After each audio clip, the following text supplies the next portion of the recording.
black cinema, the producer, production, the black actor in USA? Well, What do you think? I mean, when I think about the evolution of film images, you know, Dr. King would definitely, Dr. Martin Luther King often says, he would quote the philosopher Carlyle, Yes. "No lie lasts forever." And the last question, the Strasberg, the method Strasberg for actor. What do you think now in cinema? You prefer Strasberg, Stanislavski, Meisner? Well, I remember reading the work of Uta Hagen.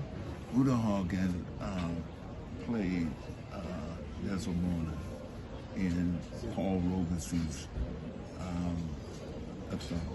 Paul Robeson. Yes. She played Desdemona, but she's a great acting teacher, and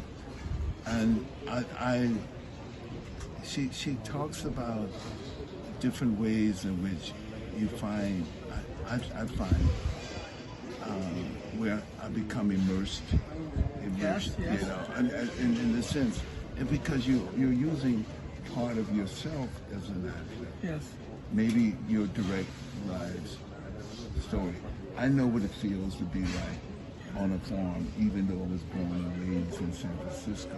I have some of that in my veins, but being the smell,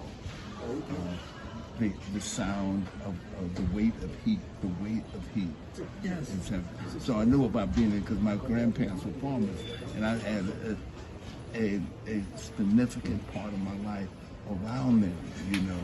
In fact, children when I was who were my age, always said, "You're not from San Francisco."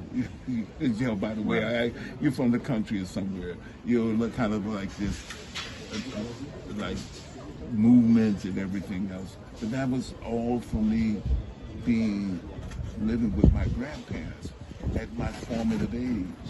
So I knew what the weight of heat felt like. I knew what the silence of night felt like, and everything else. And not San Francisco night, but rural Georgia night. All those things were part of me, and I find different ways that I inherited that through that experience. But because it's a part of me, I can use it as well. Yes. Yes. You're always using a part of yourself. When I say it's a part of yourself, when I think it's yourself that you can pull directly from your experience or your imaginative self. I imagine. Self. Yes. Your imaginative self. Thank you very much. After an afternoon, another question for possible. Okay. Thank you very much. Grazie.